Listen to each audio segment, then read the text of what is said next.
साल भर तक घर में कोई भी फंक्शन हो, कोई भी कार्यक्रम हो, हम सोने के गहने नहीं खरीदेंगे।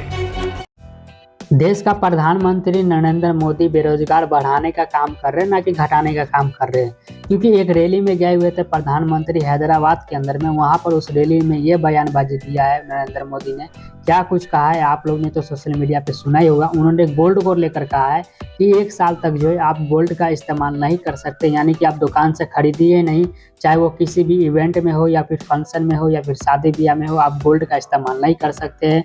विदेशी यात्रा करने से बचिए, विदेशी यात्रा कम कीजिए, पेट्रोल ये डीजल ये सब का बचत कीजिए। तो इस तरीका का बयान जो है यहाँ पर नरेंद्र मोदी ने दिया है। और जब से ये बयान सोशल मीडिया पे आया है और जब से उन्होंने दिया है इस बयान को, तब से जो है हर कोई परेशान है, चाहे वो दुकान वाला हो या फिर काम करने वाले वर्कर हो या फिर सेल मैनेजर हो, हर कोई भी यहाँ पर जो इस बयान से खुश नहीं है। सब कोई परेशान है, कोई सर पकड़ के रो रहा है तो कोई कुछ रो रहा है, यानी कि हर कोई रो ही रहा है, कोई भी खुश नहीं है इस चीज़ से। क्योंकि गोल्ड के बिजनेस से जो यहाँ पर करोड़ों लोग जुड़े हुए रहते हैं, कम से कम 50 लाख का 60 लाख आदमी जो है इससे अपना रोजगार पाते हैं, उसी से रोजी रोटी उनके घर का चलता है, उनके पीछे फैमिली भी रहती है इसी आधार पर। लेकिन अब ये चीज़ जो सबसे अचानक बंद हो गया तो ये लोग बेरोजगार नहीं होंगे तो फिर क्या होंगे। सब दुकान वाला जो इस चीज़ से एकदम परेशान आ गए हैं। और जहाँ तक कि सोना का बात रहा तो सोना का रेट भी यहाँ पर जो 25 से 30% जो यहाँ पर गिरते हुआ नजर आ रहा है। अब आप ही बताइए कि नरेंद्र मोदी जो है देश का प्रधानमंत्री नरेंद्र मोदी, ये बेरोजगार घटाने का काम कर रहे हैं देश के अंदर में या फिर बेरोजगार बढ़ाने का काम कर रहे हैं।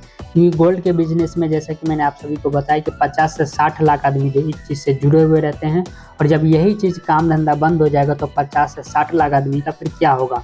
वो लोग क्या खाएंगे, क्या करेंगे, कैसे कमाएंगे, कैसे खाएंगे, अपने बाल बच्चों को कैसे संभालेंगे। ये सवाल का जवाब जो है नरेंद्र मोदी को देना चाहिए पब्लिक के सामने आकर। बाकी आप लोग को क्या कहना है इन मामले के ऊपर में कमेंट बॉक्स में आप लोग लिख कर बताइए कि नरेंद्र मोदी के बयान से जो आप लोग कितना सहमत और कितना असहमत है। आप लोग कमेंट बॉक्स में लिखकर बता सकते हैं। सोशल मीडिया रिपोर्ट सत्ता से सिनेमा।